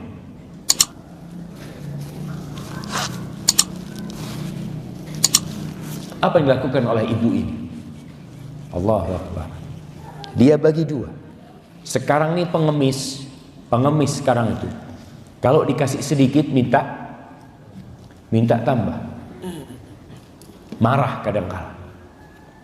Tapi ini perempuan dikasih satu butir kurma, dibelah jadi dua, diberikan kepada dua anaknya, setengah-setengah. Sallallahu ala nabiyina wasallam. Bagaimana Aisyah setelah dididik seperti itu oleh Nabi alaihissalatu wassalam? Pernah dia mendapatkan kiriman dari Muawiyah bin Abi Sufyan radhiyallahu taala anhuma. Dapat kiriman 100.000 dirham. 100.000 dirham. Berapa 100.000 dirham? Mungkin berapa? Kita hitungannya udah jelas tadi. 10 dirham satu ekor kambing. 10 miliar kira-kira. Dapat kiriman dari Muawiyah 100.000 dirham. Apa yang dilakukan oleh Aisyah? Datang tuh pagi hari, dia panggil pembantunya, dibungkusin, kirimkan ke fulan, kirimkan ke fulan, kirimkan ke fulan. Sore hari tidak tersisa satu dirham pun. Subhanallah. Rasul SAW pernah tidur di atas tikar yang membekas di punggungnya, bergaris-garis di punggung Nabi SAW. Umar nangis melihat Nabi alaihissalatu wassalam. Tapi apa kata Nabi SAW? Mali walid dunya. Apa yang aku butuhkan dengan dunia ini? Innama mathali wa mathalud dunya karakibin. Permisalanku dengan dunia ini seperti orang yang sedang naik kendaraan, kemudian bernaung di satu pohon, lalu pergi meninggalkannya. Maka Aisyah paham banget tuh dengan hadis itu. Ketika sudah habis, pembantunya ngomong, lau ishtaraiti lana minhum bidirhamin lahman. Kalau engkau belikan buat kita dengan 1 dirham daging, paling tidak kita bisa makan daging hari ini. Apa kata Aisyah? Ala qultili, kenapa kau nggak ngomong sama aku? Artinya beliau tuh kalau sudah dapat harta, yang dipikirkan apa? Orang lain. Tidak memikirkan diri sendiri. Urwah ibn Zubair, keponakan Aisyah radhiyallahu ta'ala anha, dia cerita, inna Aisyata tasaddaqat bi 70,000 wa innaha la turaqi ujaniba dir'iha. Aisyah radhiyallahu ta'ala anha itu pernah sedekah 70.000 dirham. Kira-kira 7 miliar. Dia sedekahkan semua. Bajunya itu tambalan, jamaah. Nih buat perempuan-perempuan yang sibuk dengan bajunya yang bagus-bagus, Masya Allah, mereknya mahal-mahal, tapi kalau suruh sedekah pelit sekali. Paling tidak nih jamaah, kita berusaha lah jamaah. Berusaha untuk akhirat dan dunia ini sama. Antum beli barang harga 20 juta, antum sedekah 20 juta juga. Antum beli sesuatu 1 miliar, antum sedekah 1 miliar juga. Kenapa? Yang ini buat dunia, yang ini buat akhirat. Aisyah radhiyallahu taala anha dapat duit 70.000 dirham, semuanya disedekahkan. Bajunya tambalan, nggak mikir dia. Nggak apa-apa lah, kenapa baju tambalan? Orang memang aku nggak punya uang. Punya uang apa enggak dia? Nggak punya, kan sudah habis. Sudah habis. Yang nggak boleh itu orang punya harta banyak tapi pakai baju compang-camping. Nggak boleh. Rasulullah SAW marah. Ada sahabat yang bajunya jelek, ditanya sama Nabi SAW, antum punya apa? Anak punya beberapa ekor onta, punya kambing, punya ini. Kata Nabi SAW, innallaha yuhibbu, Allah tuh cinta idza an'ama ala 'abdihi ni'matan ay yara athara ni'matihi alaih. Allah tuh suka kalau Allah beri nikmat sama antum, Allah tuh suka terlihat bekasnya. Jadi antum punya harta, bajunya ganti, nggak ada masalah. Tapi kalau antum nggak punya, nggak masalah. Aisyah radhiyallahu taala anha setelah 70.000 disedekahkan punya duit dia? Nggak punya. Sudah. Subhanallah jemaah. Istri-istri Nabi itu memang dididik seperti itu. Ibn Zubair, Abdullah bin Zubair, pernah dia kirim harta. Kalau tadi Muawiyah, yang kedua ceritanya Urwah bin Zubair, ini Abdullah bin Zubair bin Awam. Dia kirim, dia di Mekah pada waktu itu menjadi pemimpin. Oh Masya Allah, Avanza merah T1149 BD. Ini jemaah yang masih suka sama mobilnya tolong dipindah. Iya, kalau enggak kasihkan masjid aja kuncinya nih sudah. Anak nggak mau pulang naik Avanza. Taib yang ada jazz hitam B1969. Mohon memindahkan kendaraannya. Satu Avanza T1149, yang kedua jazz hitam B1969. Nih dapat duit lagi yang awal dari Muawiyah, ini dapat lagi dari Abdullah bin Zubair sebanyak 100.000 dirham. Dapat tuh satu karung duitnya itu kan dari, bukan kertas ya, makanya duit itu sebenarnya bukan kertas. Kertas itu pengganti duit. Antum berusaha untuk tidak banyak-banyak duit kertas. Duit apa yang banyak? Duit dari perak, dari emas. Kertas itu duit, kalau rumah antum kebakaran 1 miliar kebakaran duitnya bisa diambil? Nggak bisa. Bisa ditukar? Nggak bisa. Tapi kalau emas, rumah antum kebakaran, emas itu leleh, masih jadi emas. Karena memang sejatinya duit itu emas. Yang ada itu pengganti duit. Maka datang tuh 100.000 dirham ditaruh di nampan besar. Fada'at bitobak faja'alat taksim finnas, mulai dibagikan.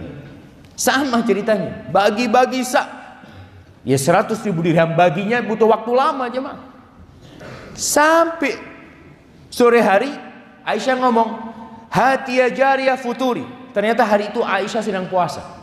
Sore hari dia ngomong, mana yang untuk berbuka? Mana untuk yang berbuka? Ya ummal mukminin, dia ngomong lagi. Ya ummal mukminin, amastata'ti an tashtariya lana lahman bidirham? Apa engkau nggak bisa beli daging untuk kita berbuka dengan 1 dirham? Subhanallah. Berulang kembali. Artinya orang kalau sudah suka sedekah itu, Aisyah ngomong, lau dzakkartini, kalau engkau ingatkan, aku akan lakukan itu. Subhanallah jemaah. Sampai akhirnya Abdullah bin Zubair ini marah. Karena Aisyah pernah menjual, dia punya rumah, dijual, semua hasilnya disedekahkan. Itu Abdullah bin Zubair marah kepada bibinya. Sampai dia bersumpah ingin mengatur bibinya dalam urusan sedekah. Aisyah malah marah.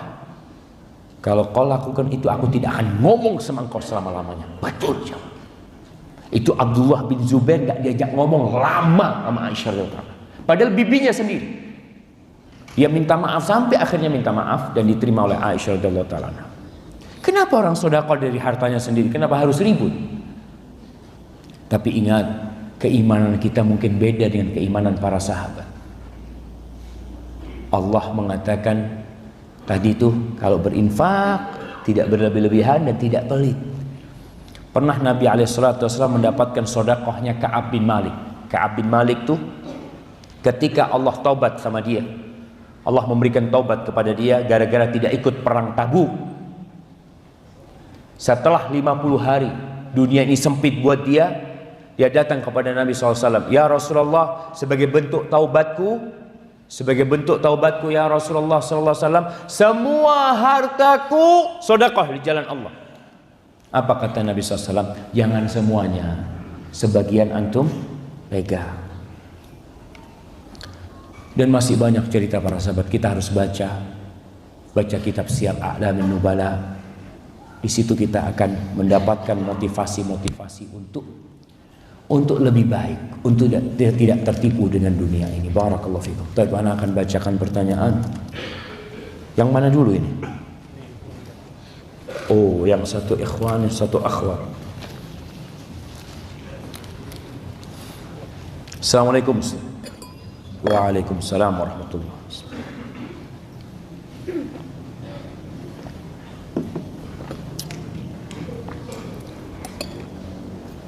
Saya punya tabungan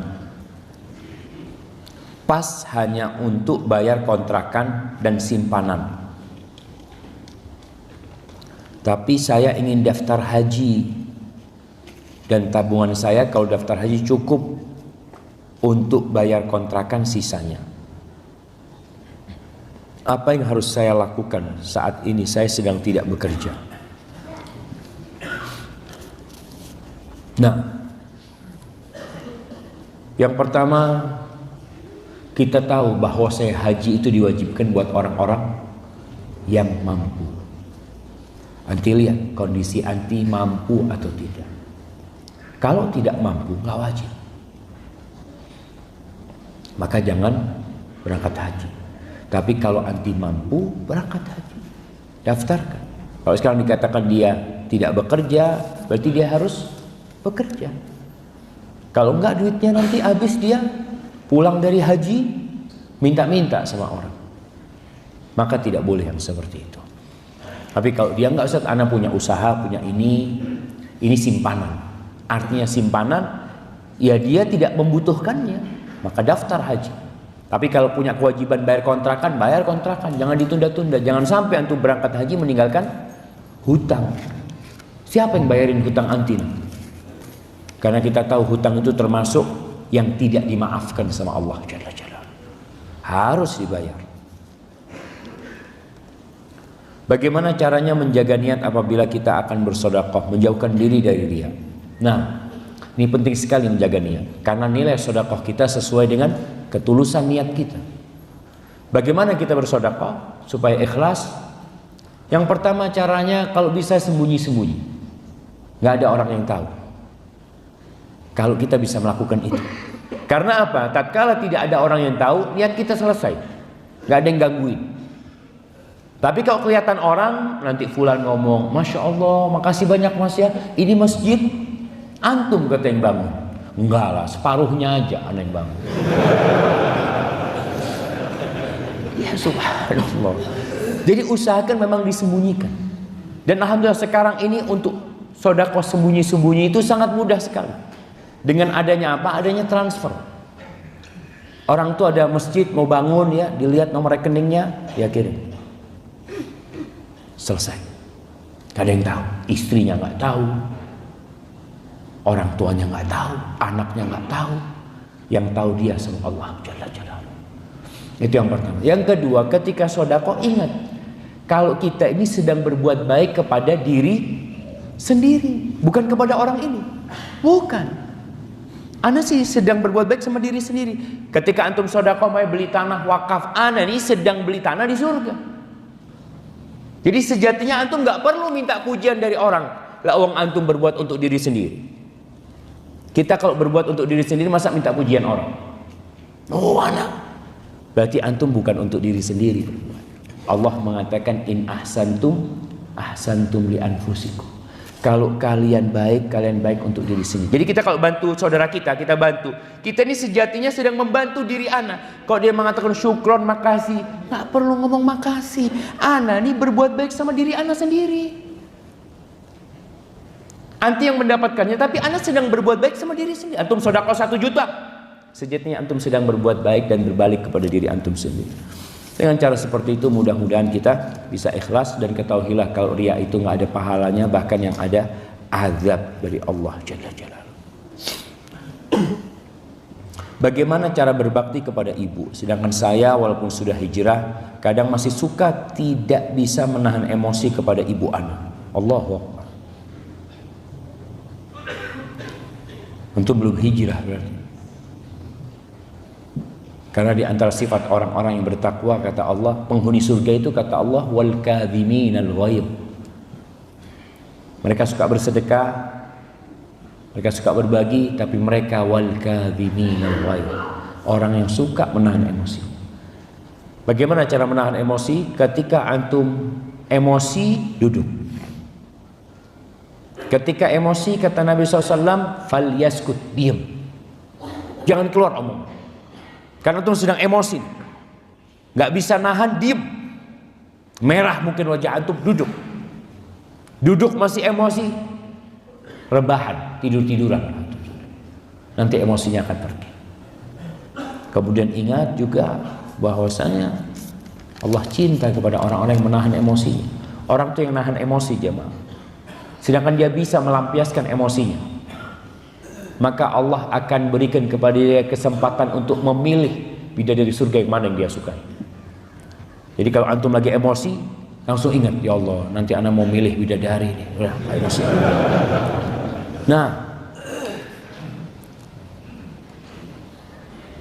bagaimana bersedekah Al-Quran di Masjidil Haram dan Masjid Nabawi? Dengan cara menitip kepada teman dan saudara yang sedang menjalankan umrah. Adakah contohnya? Apakah bisa kita amalkan? Jemaah,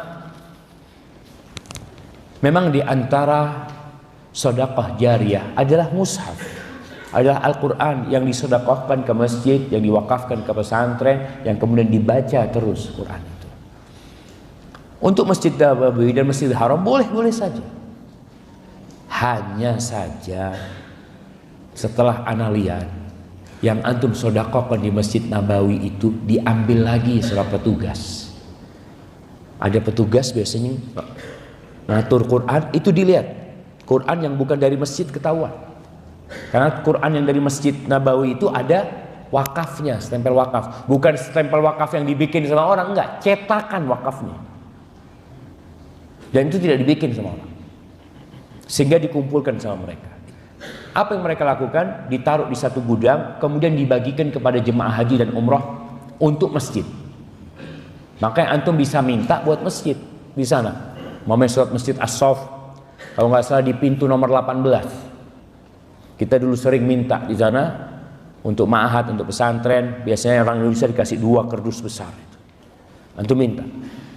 Berarti Masjid Nabawi dan Masjidil Haram tidak memerlukan Al-Quran tambahan.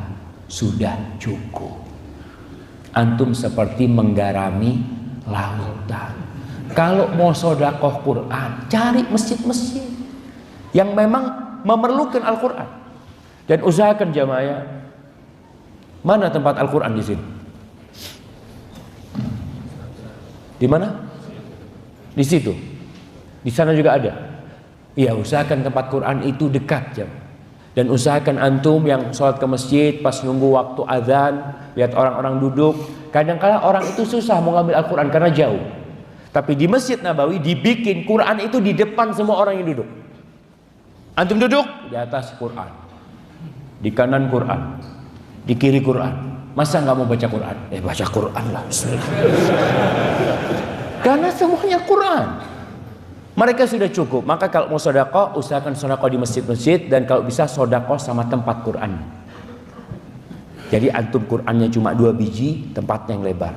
Mudah-mudahan yang lain nanti juga sedekah. Karena banyak masjid di Indonesia terus terang membaca Al-Quran sebelum sholat atau sesudah sholat di masjid-masjid kita itu masih jarang. Jumatan umpamanya nunggu lama, itu susah untuk mendapatkan Al-Quran. Maka lebih baik antum sedekah di tempat yang memerlukan, tempat-tempat tahfidz atau apa. Ustaz, bagaimana kita punya niat dalam hati tapi niat itu tidak dilaksanakan, Ustaz? Kalau niat itu niat baik, insya Allah Allah akan catat sebagai sebuah kebaikan. Tapi kalau niat itu niat buruk, kemudian antum urungkan karena takut sama Allah, akan dicatat sebagai sebuah kebaikan niat itu. Tapi kalau antum amalkan, dicatat satu keburukan. Ustaz, bagaimana hukumnya bersedekah dari harta yang asalnya dari pekerjaan haram? Bagaimana pula jika nafkah dari yang haram tadi diberikan kepada istri, apakah menjadi halal bagi istri, termasuk jika istri bersedekah atas nama keluarga, apakah suami mendapatkan pahala? Jamaah, Allah tidak menerima kecuali dari yang baik. Innallaha thayyibun la yaqbalu illa thayyiban. Jadi kalau antum kerjaannya haram, kerjaannya di bank konvensional, bank riba, atau hal-hal yang berhubungan dengan riba, Allah tuh mengumumkan perang sama antum. Lalu antum sedekah, ya Allah ampuni dosa hamba ya Allah.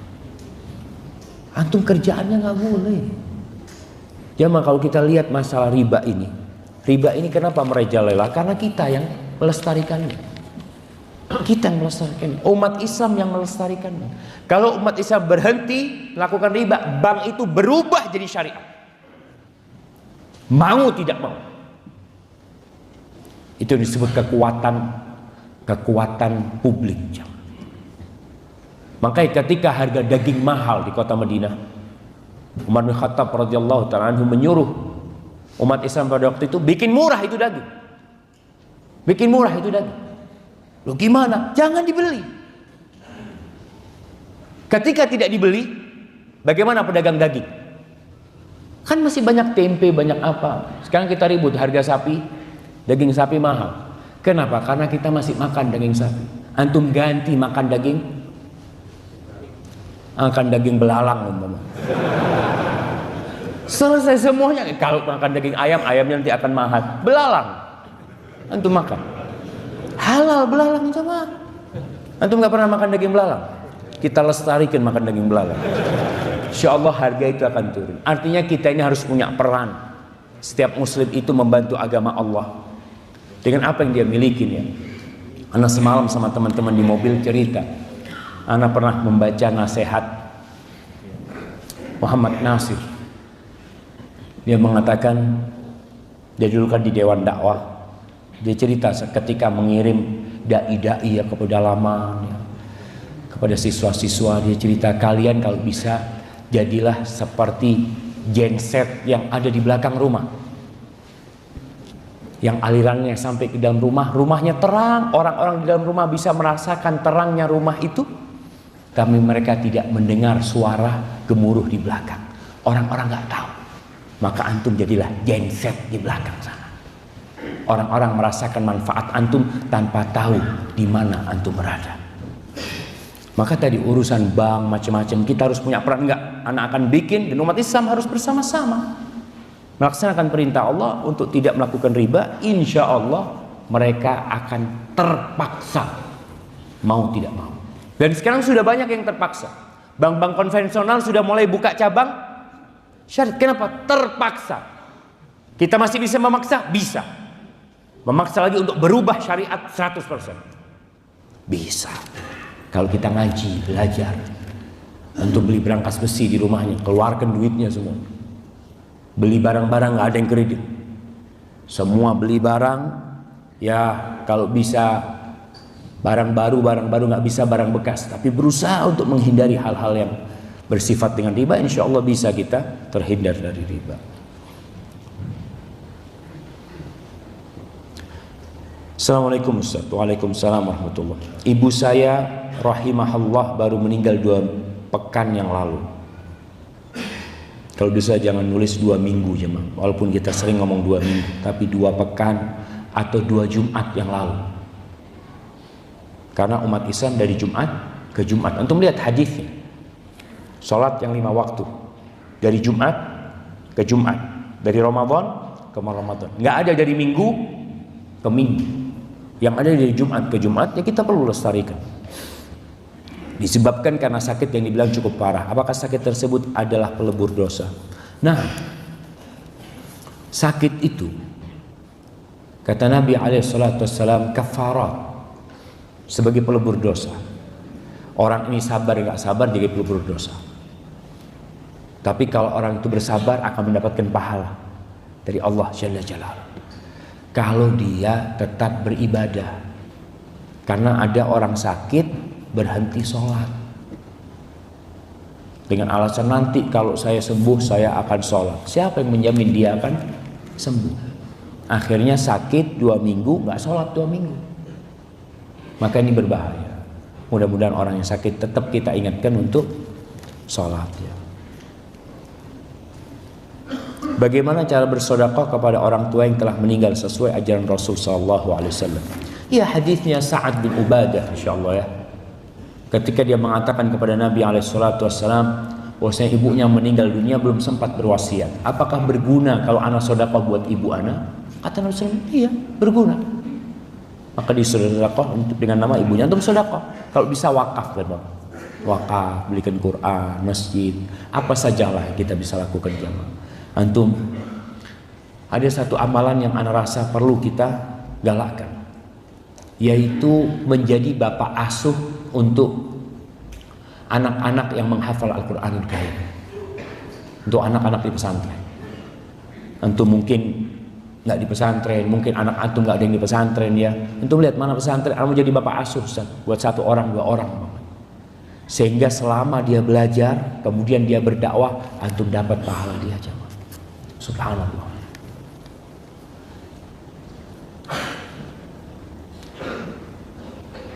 Ustaz, saya masih suka menyia-nyiakan waktu nonton video anime kartun Jepang. Mohon nasihatnya Ustaz. Saya yang masih suka bermaksiat dikala sendirian, sedangkan dikala banyak orang saya menampakkan kebaikan. Allah jamaah. Ya, kita perlu menghadirkan kebesaran Allah jamaah. Kita lihat nikmat-nikmat Allah yang Allah berikan kepada kita. Dan kalau orang yang sudah ada bisikan berbuat kemaksiatan, langsung jangan sendirian, cari keluar rumah, cari teman, ngobrol atau ke masjid. Soalnya kalau tidak, godaan itu kuat jamaah. Orang ini kan katakan, kalau ada orang dia nggak berani berbuat maksiat, maka keluar rumah mencari bantuan dari orang, sehingga keimanan dia yang masih lemah bisa diperkuat dengan pandangan orang. Dia bukan dia, tapi dia sedang menyelamatkan dirinya dari kemaksiatan yang akan dia lakukan. Dan waktu ini kalau kita tidak isi dengan yang positif, mau tidak mau negatif isinya. Itu mau tidak mau jangan. Antum kalau pegang HP, antum lihat apa yang antum buka. Antum bisa kalau mau tidur itu bermuhasabah. Buka HP di bagian use baterai apa? Tentang penggunaan baterai. Antum lihat di sana. Paling atas apa? Facebook, YouTube, bawa lagi terus. Ada aplikasi Al-Quran 0%. Nah dipakai. Antum bisa lihat, ya Allah, ternyata seharian kitabullah nggak ana baca. Ana baca Qurannya pakai Quran Ustaz, nggak pakai itu Ustaz. Ya terserah antum.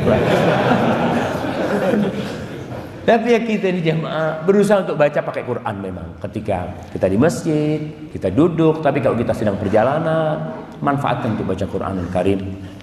Untuk zikir. Zikir pagi sore. Ini pengalaman ana. Ana kadang-kala kalau zikir pagi sore itu pakai hafalan. Pakai hafalan. Itu kadang-kala kemana-mana.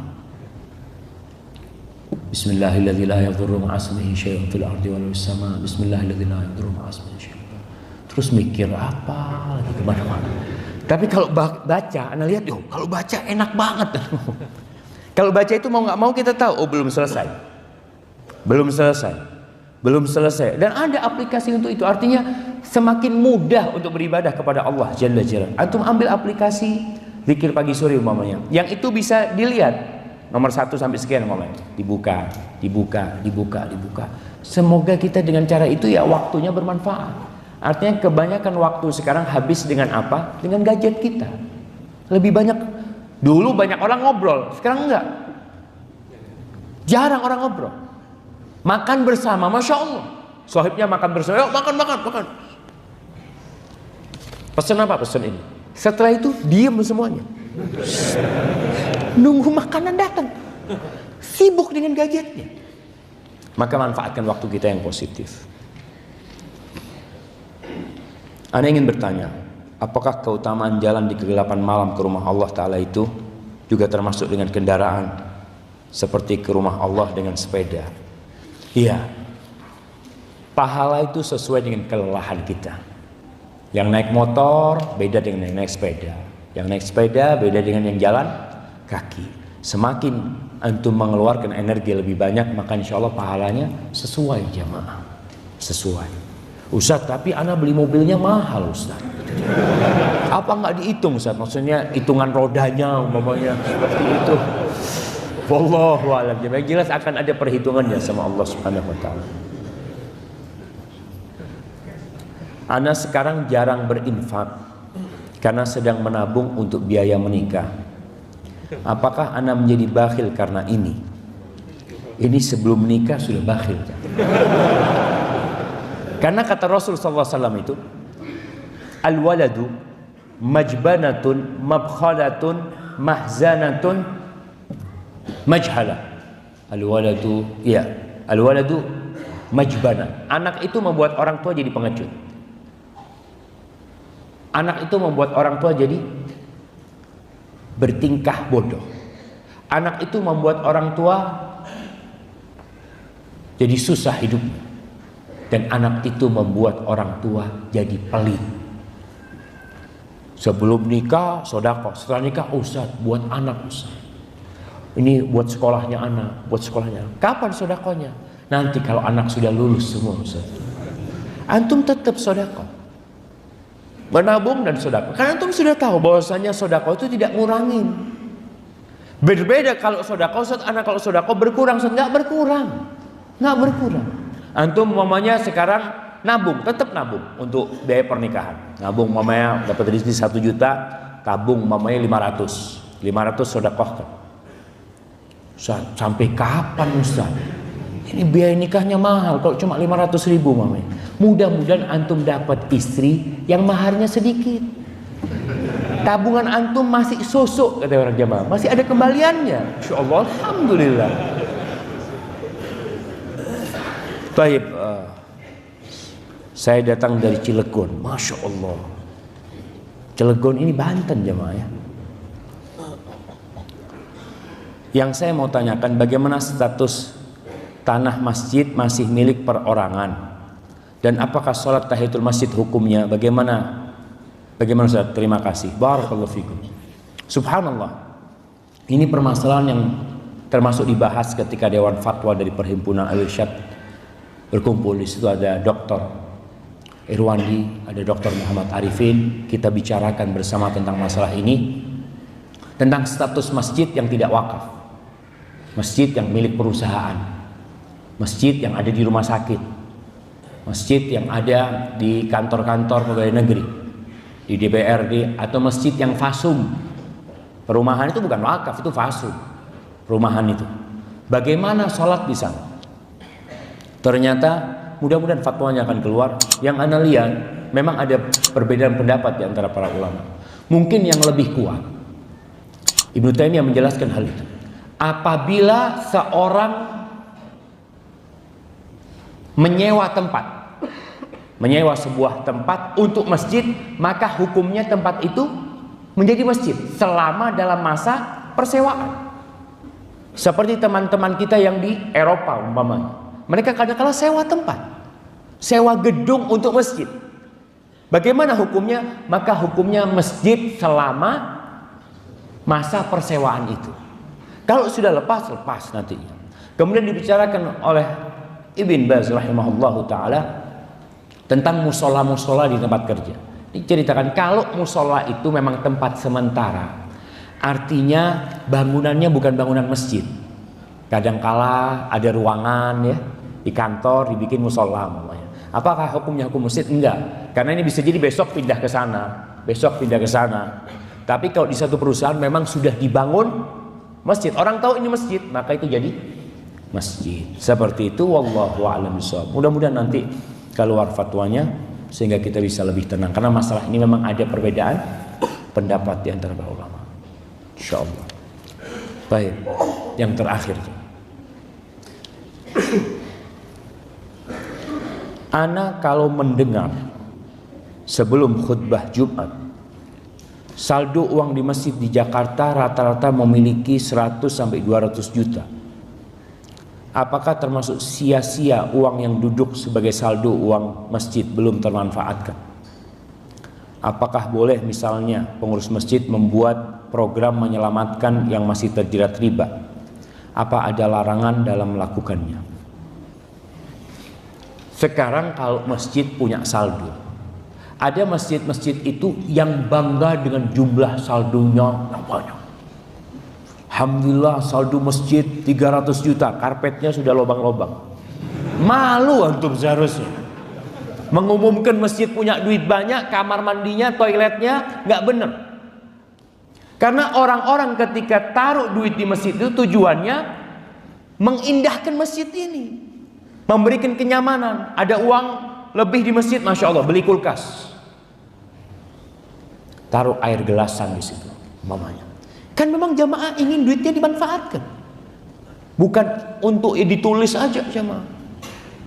Maka tolong hal itu diperhatikan. Apa saja yang bisa khidmah untuk memberikan khidmat kepada jamaah. Karena tujuan orang seperti itu. Karena kalau kita enggak usah takut kebutuhan mendadak. Apa kebutuhan mendadak masjid? Ada nggak paham ya sekarang? Tapi kalau tanyakan apakah boleh untuk program menyelamatkan yang masih terjerat riba, ini perlu disampaikan kepada masyarakat. Karena duit itu rata-rata orang naruh memang untuk masjid. Jadi semua yang berkaitan dengan fasilitas masjid. Tapi kalau dia ingin program tertentu, ya di kotak amalnya ditulis, supaya kita nyaman sama jemaah yang ngasih. Karena jemaah kadang-kala ngasih umpamanya untuk pintu, tahu-tahu dibelikan lampu. Dia mengatakan kalau lampu kan berapa lama nanti rusak lampunya. Kalau pintu kan lebih lama, mungkin dia ingin seperti itu. Maka orang kan punya hak dengan sedekah dia. Dia niatkan untuk apa? Maka kalau dikatakan bolehkah masjid melakukan itu, harus ada kesepakatan dengan orang yang meletakkan uang itu di masjid. Tapi kalau ternyata di situ untuk umum, maka ada kotak amal kadang-kala untuk kepentingan umum, untuk kepentingan masyarakat, maka nggak ada masalah.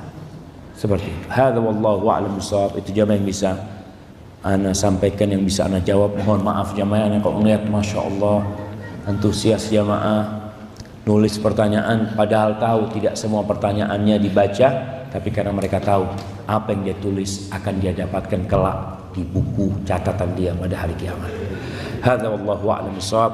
Subhanakallahumma wa bihamdika asyhadu an la ilaha illa anta astaghfiruka wa atubu ilaik. Assalamualaikum warahmatullahi wabarakatuh.